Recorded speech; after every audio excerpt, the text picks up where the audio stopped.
خاوتي خواتاتي اهلا وسهلا مرحبا بكم يا جماعه الخير ومساء الخير عليكم زول فلاون السلام عليكم. J'espère que vous allez bien, j'espère que votre santé se porte bien, surtout faites très attention à vous. La grippe encore une fois, on n'a pas de chance, il a commencé un peu faire frais rapidement et brutalement après quelques jours d'ensoleillement et de beau soleil, de quelques belles journées. On est retombé dans les travers du froid et de l'hiver. Faites attention à votre santé et surtout essayez de nous aider à faire attention à notre pays qui va mal. Et la dernière affaire, c'est l'affaire KFC. L'affaire KFC, aussitôt ouvert, aussitôt fermé. C'est la tragique histoire de la marque internationale KFC en Algérie, la troisième chaîne mondiale de fast-food dans le monde après Starbucks et McDonald's, a ouvert uniquement pendant 48 heures en Algérie. Au bout de la troisième journée, elle était obligée de fermer et visiblement il s'agit d'une fermeture définitive puisque aujourd'hui le 17 avril 2024, une vidéo circule.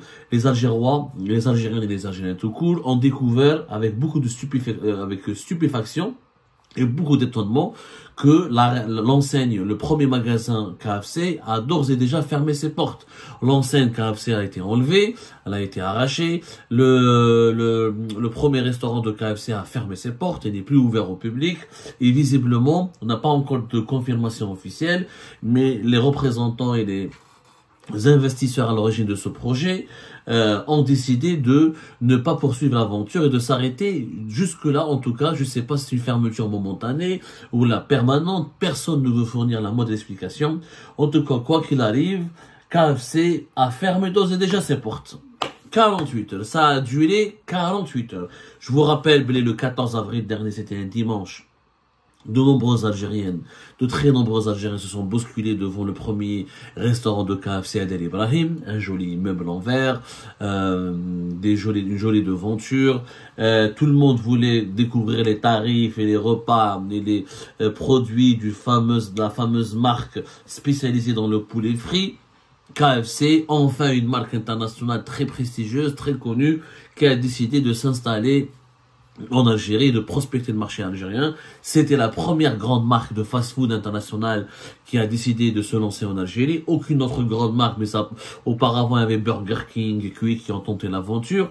Ça n'a pas beaucoup marché. Puis, ils n'avaient pas le même prestige. McDonald's, KFC ou la Starbucks, c'est des véritables géants mondiaux qui réalisent des chiffres d'affaires de plusieurs milliards de dollars et qui valent leur capitalisation boursière. KFC, par exemple, c'est presque 20 milliards de dollars.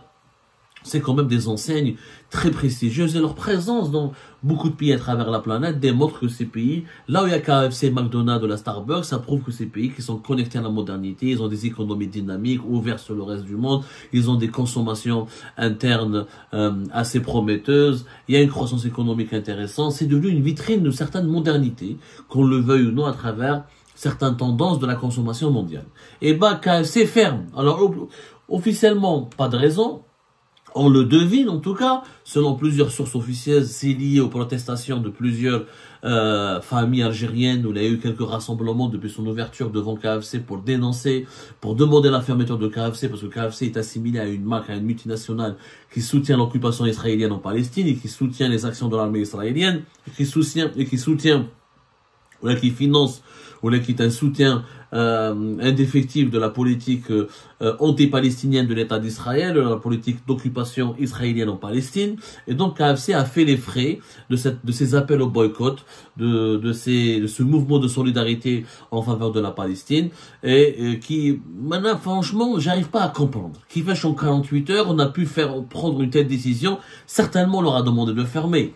Je crois que ce sont les autorités algériennes, la manière avec laquelle cette fermeture est intervenue, j'ai l'impression que c'est un ordre qui est venu d'en haut, certainement du ministère du Commerce, qui a préféré peut-être éviter les polémiques et calmer un petit peu une colère populaire qu'on ne sentait pas très puissante. C'est vrai, il y a eu quelques rassemblements. Je venais à une vidéo hier de quelques personnes, notamment des femmes voilées, qui se sont rassemblées devant KFC. Et les gardiens de KFC les ont aspergés, ou là, les ont essayé de les chasser, ou là, de les traquer, ou là, de les évacuer en utilisant des bombes lacrymogènes. Ça a suscité une vague d'indignation sur les réseaux sociaux. Mais voilà, il n'y avait pas des centaines de manifestants. On n'a pas vu des rassemblements grandioses avec des centaines de participants, ou là, des milliers de participants.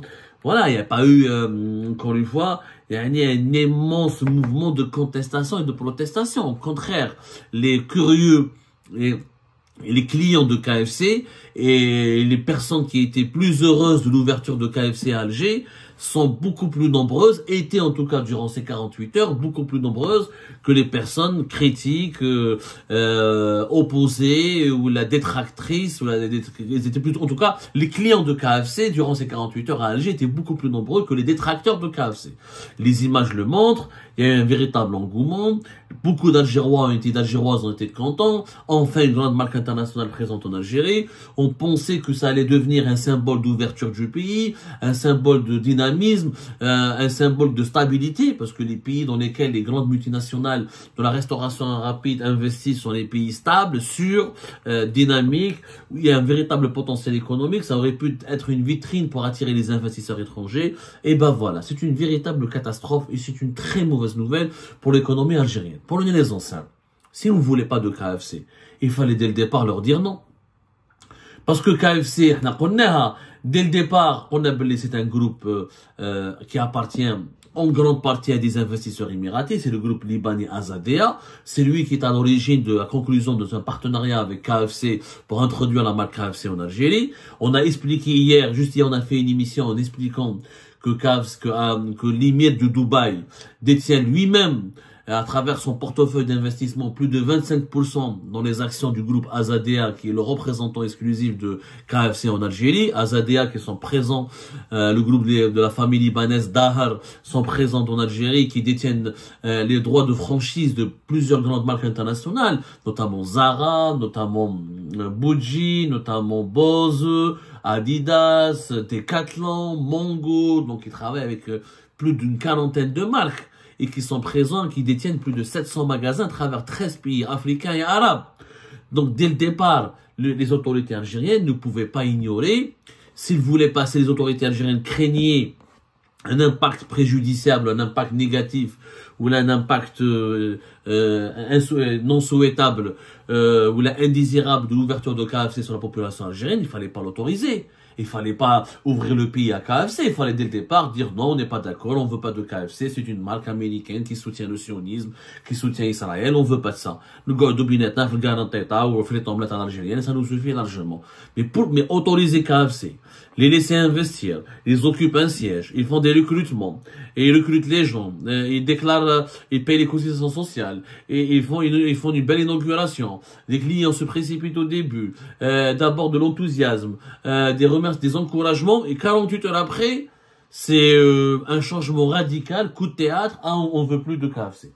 On veut plus de KFC, on veut plus c'est des sionistes. C'est pas sérieux. C'est pas comme ça qu'on gère un pays. Quel signal on renvoie aux investisseurs étrangers? Mais quel est le malade mental maintenant qui va investir en Algérie? Plus personne ne va investir en Algérie, Anas. Il faut penser à celles et ceux qui vont investir en Algérie, qui voudront investir en Algérie.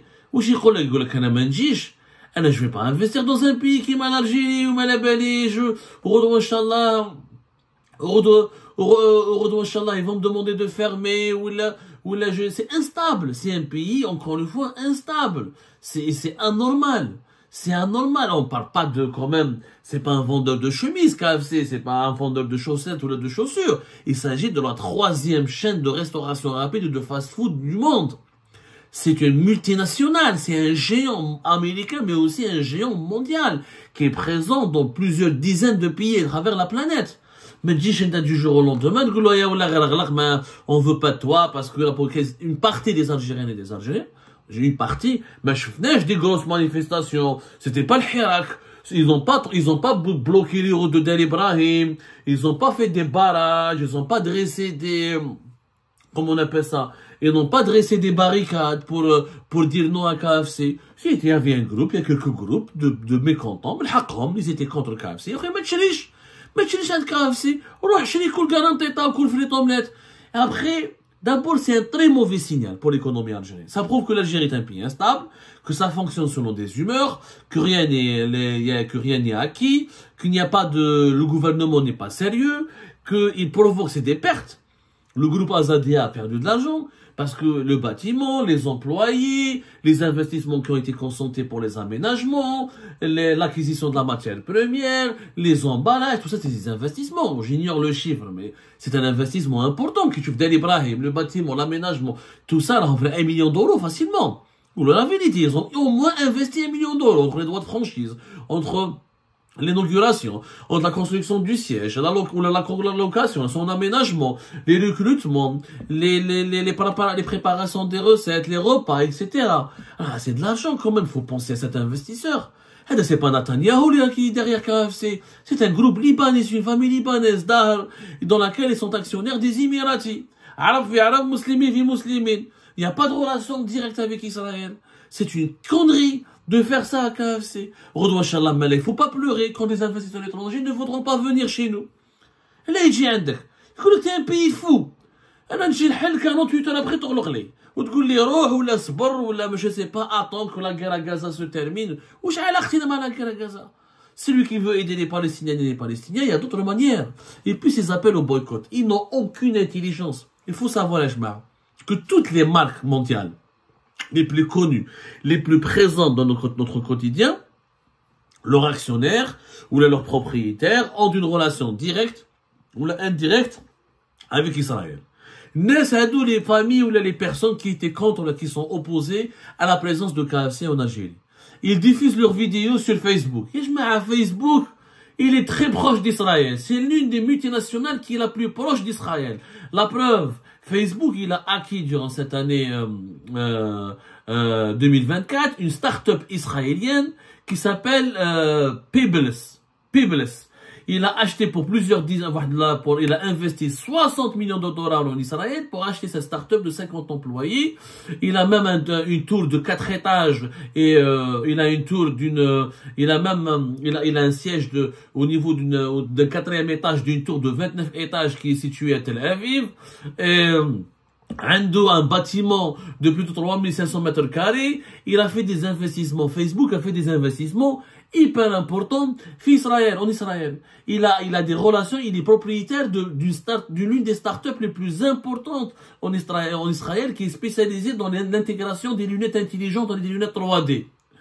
Et le groupe Meta, qui est le groupe de Facebook, investit massivement. Où ils veulent créer un centre d'activité de développement de la réalité virtuelle en Israël.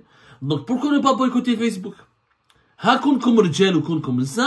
Moi je respecte les détracteurs des grandes multinationales et ceux qui appellent au boycott. Il faut boycotter Facebook. Mais si tu es connecté sur Facebook H24 et tu publies tes actions de boycott sur Facebook, ou je suis pas solidarité avec la Palestine contre Israël. Ah, Facebook, c'est le premier. Sans compter la proximité entre les actionnaires de Facebook et ses propriétaires avec les associations pro-israéliennes aux États-Unis d'Amérique. Non, il n'y a pas Facebook, Twitter, TikTok. En ce moment, il y a le réseau social TikTok, il est très célèbre en Algérie. Tout le monde l'utilise, tout le monde fait des stories, des vidéos, Jawalad ou TikTok en Algérie. Les 2 grands milliardaires israéliens juifs américains, sont actionnaires à plus de 15% de la société chinoise qui produit TikTok. Ce sont 2 milliardaires très importants. Ils détiennent c'est des milliardaires juifs Arthur Donchik et Jeffrey Yass, qui sont des juifs américains qui soutiennent et qui financent de très nombreuses associations sionistes aux États-Unis, qui soutiennent la cause sioniste d'Israël et qui financent à coût de plusieurs millions de dollars. Ils soutiennent beaucoup d'actions de lobbying pour soutenir Israël contre le mouvement de résistance palestinien. Et pourtant, la plateforme TikTok leur appartient en partie. Donc il faut boycotter TikTok. TikTok. C'est une vérité, Yanis. C'est une vérité. Comme la société. J'ai pas trouvé mes références, je suis complètement perdu.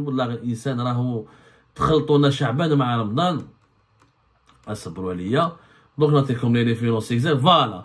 C'est la société, la Susquehanna International Group, qui est un fonds d'investissement qui a été fondé donc par ces deux milliardaires juifs américains, Don Chick et Jeffrey Yes, et qui détient une part de 15% dans la société ByteDance, qui est la firme propriétaire de l'application TikTok. Donc 15% de TikTok, ça appartient à des milliardaires juifs américains qui soutiennent Israël et qui appuient, qui financent les actions de la politique les actions des associations pro-israéliennes de la cause sioniste, qui soutiennent la cause sioniste. Il faudra donc que les Algériens et les Algériens boycottent aussi TikTok. Mais si on commence à vouloir boycotter beaucoup de multinationales, ou la liste, si on établit la liste des multinationales qui soutiennent, ou dont les propriétaires, ou les actionnaires ont des relations, ont des amitiés, ou investissent en Israël, parce que c'est quoi la politique du boycott? Il faut boycotter les sociétés, les multinationales qui investissent en Israël, qui investissent dans les territoires qui appartiennent à des Palestiniens qui ont été intégrés par les forces armées israéliennes à Israël, ou là dont les propriétaires ou les actionnaires financent des activités de lobbying, ou là donnent de l'argent à l'État d'Israël pour se protéger, pour faire fonctionner son économie, ou là pour faire des actions d'influence à travers la planète pour discréditer le combat des Palestiniens. Si on essaye de boycotter l'ensemble des marques internationales, خلاص ما يبقى والو في الجزائر. Danone, Nestlé, Intel, L'Oréal, Lévi-Strauss, Disneyland, Timberland, Caterpillar, tous les grands géants mondiaux ont des relations indirectes ou directes avec les lobbies israéliens. Donc il faudrait boycotter toute l'économie mondiale. Ça ne se passe pas comme ça, Yannis. Yannis, quand une multinationale investit dans un pays, elle passe pas par Israël, par Tel Aviv. KFC, il est passé par une société libanaise et émirati. Et ça se passe depuis Beyrouth, Abu Dhabi, Dubaï et Alger. C'est des investissements qui passent par leur succursale au Moyen-Orient. Ils créent des filiales dans les sociétés du Moyen-Orient, dans les pays arabes, dans les pays africains. Ils essaient de développer leurs activités. Ce n'est pas les mêmes. Ça n'a rien à voir avec les activités du siège mondial de KFC, ou d'Intel, ou de Facebook, ou de TikTok. Non. Un homme des politiques de développement qui s'appuie sur des bureaux régionaux, où les bureaux régionaux n'ont pas de relation ni directe ni indirecte avec les lobbies israéliens. Ce n'est pas comme ça. Et puis, si on commence à boycotter tout et n'importe quoi, on va revenir à l'âge de pierre. Les Juifs sont forts. Et les plus grandes innovations économiques et technologiques, il y a derrière elles, des investisseurs juifs, ou là, des inventeurs juifs, ou là, des partisans d'Israël. C'est à nous de travailler. Et concurrencer KFC, créer une marque internationale, créer une KFC, dire garantie, marque garantie, ou créer une KFC, concurrence Facebook, concurrence TikTok.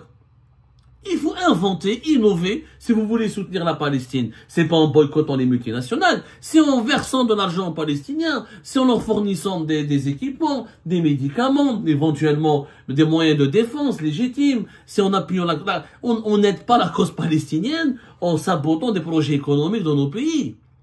Ouais, de les employés. Les employés, qu'est-ce qu'ils vont devenir? Ils ont perdu un salaire, ils ont perdu un travail. C'est comme ça qu'on va aider la libération de la Palestine. C'est n'importe quoi. C'est du n'importe quoi. On n'est pas, il faut, avec la politique du boycott, elle a fonctionné avec l'Afrique du Sud, notamment dans le domaine agricole, parce que l'Afrique du Sud est une économie émergente, mais pas aussi puissante. Israël, elle est l'économie mondiale. Les juifs ou les investisseurs juifs et les managers et les hommes d'affaires juifs qui soutiennent Israël sont présents dans tout l'écosystème mondial. On ne peut pas sortir de l'écosystème mondial avec des économiques.